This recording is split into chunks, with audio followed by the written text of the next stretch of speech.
जनसंघ के जमाने से देश में समान नागरिक संहिता को लागू करना, जम्मू कश्मीर में अनुच्छेद 370 हटाना एजेंडा में शामिल रहा था, जिसे बीजेपी ने अपनी बुनियाद पड़ने के बाद से ही अपना लिया।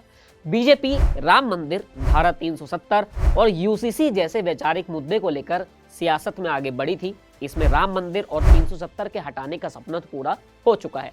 बीजेपी और मोदी सरकार के सामने अब सिर्फ समान नागरिक संहिता को कानूनी अमली जामा पहनाने का काम बाकी है।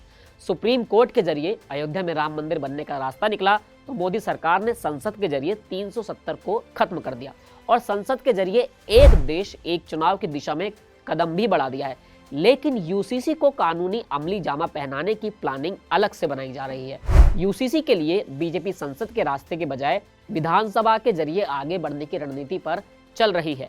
इस बात के संकेत केंद्रीय गृह मंत्री अमित शाह ने खुद ही मंगलवार को राज्यसभा में दे दिए। दरअसल केंद्रीय गृह मंत्री अमित शाह ने राज्यसभा में संविधान पर चर्चा के दौरान समान नागरिक संहिता से लेकर अपना मत स्पष्ट किया।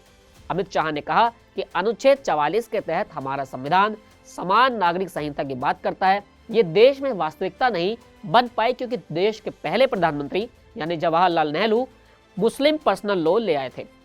मैं कांग्रेस से पूछता हूं कि एक धर्मनिरपेक्ष देश में क्या सभी समुदायों के लिए एक कानून नहीं होना चाहिए? अमित शाह ने कहा कि कांग्रेस ने मुस्लिम पर्सनल लॉ लाने के लिए तुष्टीकरण राजनीति की। आप यानी कांग्रेस समान नागरिक संहिता नहीं ला सकते क्योंकि आप तुष्टीकरण की राजनीति से ऊपर नहीं उठ सकते हैं। सुप्रीम कोर्ट ने कई बार यूसीसी लाने की बात कही, लेकिन कांग्रेस ने इसे हर बार टाल दिया। अमित शाह का कहना है कि उत्तराखंड में बीजेपी सरकार ने यूसीसी को लागू किया है। उत्तराखंड सरकार ने यूसीसी को मॉडल कानून के रूप में पारित किया है। उसी तरह बीजेपी शासित सभी राज्यों में समान नागरिक संहिता लागू की जाएगी। अब यहाँ पर ही केंद्र सरकार और खासकर बीजेपी का प्लान सामने आता है। अब समान नागरिक संहिता आखिर ये है क्या, यहाँ पर ये भी समझ लेते हैं। समान नागरिक संहिता का मतलब है कि देश में रहने वाले सभी नागरिक, मतलब हर धर्म, हर जाति, हर लिंग के लोगों के लिए एक ही कानून होगा।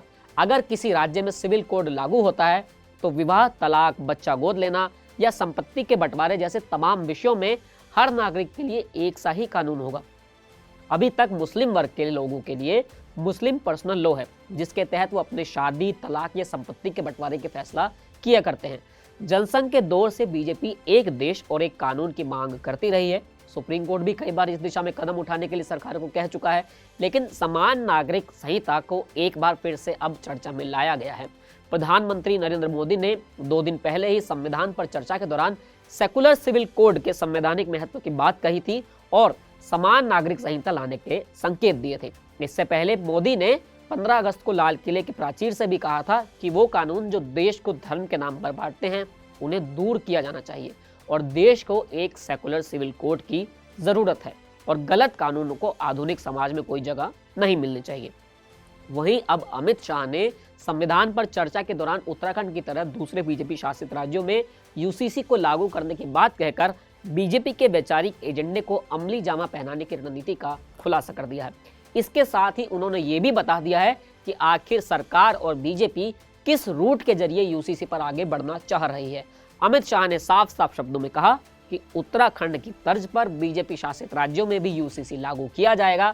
ऐसे में माना जा रहा है कि 370 और एक देश एक चुनाव की तरह संसद के बजाय विधानसभा के जरिए बीजेपी अपने एजेंडे को लागू करवाएगी। फिलहाल इस वीडियो में इतना ही, फिर मिलेंगे नए वीडियो के साथ। शुक्रिया।